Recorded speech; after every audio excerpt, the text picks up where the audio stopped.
What's up, XRP family? Thank you guys for joining the video for today. We have some interesting stuff. Let's dig in. Here we can see, guys, XRP XLM credit networks.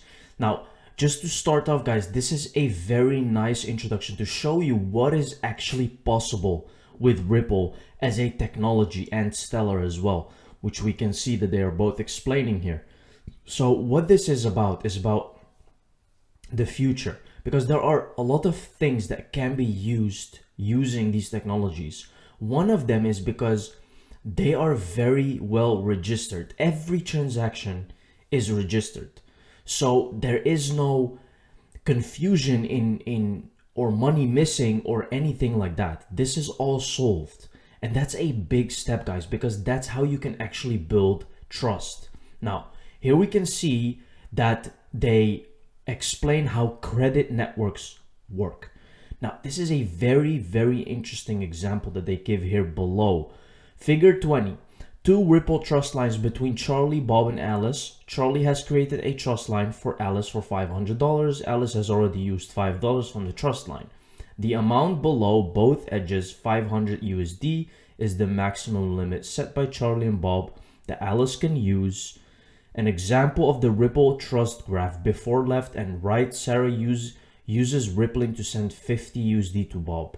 So you can clearly see, guys, and what they are showing you here actually is, now it's people, but actually what they want to show you is how it will actually go between banks and person, because this is usually created between a bank and the person. How is that? Well, imagine you want to loan a big amount of money. Let's say you want to loan like $5,000. Instead of they just give you $5,000, they open up a trust line between you and them. And then you can take money from that trust line, but you can also pay back from that trust line. See, and there's never any confusion and there's nothing happening because everything is registered, every transaction. And it creates this kind of trust between, well, not necessarily, but there is kind of a bond between the bank and the person, right? Which now we don't have that. There is no bond, there is no connection. Everyone is divided and they want to bring that connection back. And here you can see a clear example of that, guys, because they are talking about this very much. Just pay attention when you watch any World Bank or IMF or any interview, how they talk. And they always talk about interoperability, connectivity, all that stuff that they're explaining in that credit network. The United Nations UNDP cryptocurrency in Africa explains XRP's role, Ripple's line of credit, volatility, and how derivatives may play a role. Now, here we can see cryptocurrency in Africa. This is the UNDP. So here we can see Ripple's cryptocurrency XRP and its cross-border payment network for hundreds of financial institutions globally. XRP can bridge two local fiat currencies on either side of a cross-border transaction within 3 seconds at a small cost for financial institutions. Through Ripple's line of credit service, transaction can be completed using XRP at a locked-in exchange rate. Locked in, right? Look how they say that. Now, where is that locked-in exchange rate? Well, it has to be a fixed price of some sort, guys. And credit can be repaid later on a convenient schedule, thus securing upfront capital for processing trade payments. Again, see, this is again showing you that connection between person and bank. And that is what I was explaining here, guys. This is more than just breakthrough technology. This is going to change the world. Yeah, the guy who shills every scam and dumps millions on his followers and needs them as exit liquidity just can't reconcile buying XRP with his conscience. Now, this is what I want to show you guys. All the people there that are following these influencers, right? I hope XRP wins the court case, but I'm still not going to buy it. Now, you have to understand, guys, what these people are doing. These people are not just tweeting on their own agenda. They have an agenda. They have to say things like this. Otherwise, they get cancelled. They cannot say whatever they want. That's how this world is working now, guys. Don't trust influencers because it's very tricky. All those influencers, guys, they just want money. So when they just want money, they just get a tweet from someone above, tells them what to say, and they say it. They don't second guess, because otherwise their account is gone, right? This is what they do. They literally dump on you guys, and they don't give a shit about you. Because if he was someone with a conscience, because let's say he's successful, he's a successful influencer, right? At least you need to have some knowledge or some kind of intelligence, because you made it that far.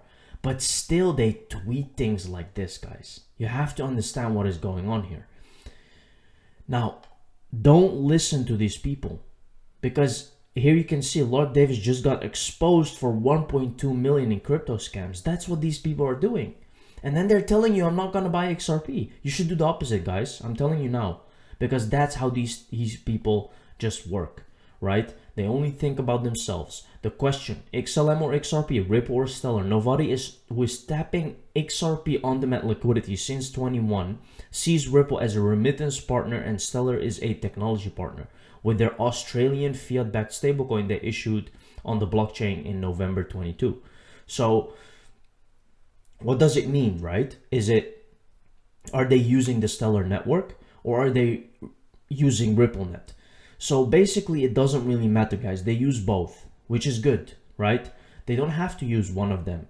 So I think they still use, because if you use RippleNet, it means you still use XRP as a transfer medium. So it's all the same, guys. It doesn't matter if it's technology partner is Stellar and not Ripple. It's the same. Just wanted to clarify that. Ripple XRP fam, JP Morgan unlocking 120 billion value in cross-border payments. Commercial efforts, Ripple and Model 3 offers the promise of scalability through MCBDC. Unlocking 120 billion value, how banks can leverage central bank digital currencies for corporates. And here you can see Finality and Ripple. Cross-border payment infrastructure intended to use cryptocurrency XRP as the settlement instrument. High volatility of XRP leading to limited willingness from banks in using it to facilitate payments. Now that's not correct. See, this is not true, guys.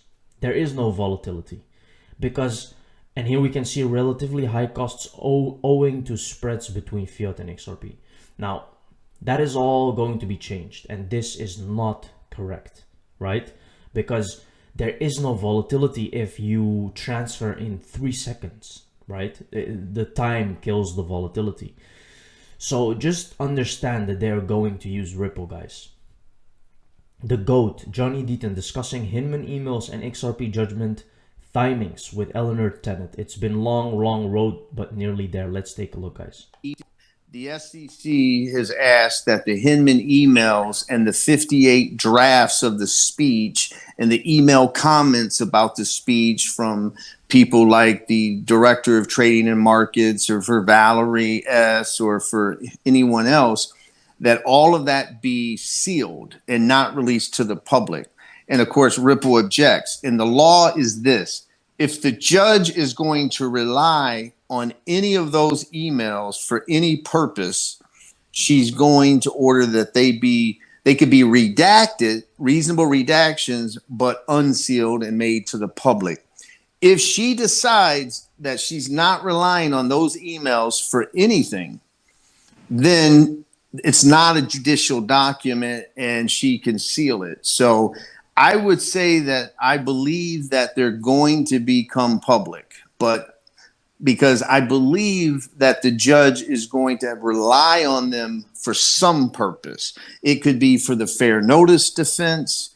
It could be for, any kind of, factual issue or whatever. And so because of that, I lean toward they're going to be produced and publicly.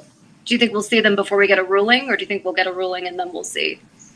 I'm going to predict that we see them first, even though some others disagree with me, and I'm just guessing. So anybody's guess is as good as mine. But I believe that I don't think we're going to see a ruling, for a few months. I don't think it's coming. I said Brad said May, didn't he? Brad Garlinghouse. Yeah, I said at the very latest, at the very earliest, the end of March. But I wouldn't be surprised if it was into late April, early May. You know what I mean? I don't think it goes past June, but we could be in May. But there's also, you know, the judge could decide that I'm just going to release it all together because of the drama that maybe releasing the emails is going to cause. So she wants everything dumped on the public at the same time. Maybe she does that. Very interesting talk here, guys. And we know that end of March, Swift officially goes live. So what a coincidence. Maybe we will get something end of March, guys. Who knows? Let's wait, let's be patient, and let's find out. Thank you very much for watching this video, guys. See you in the next one. Cheers.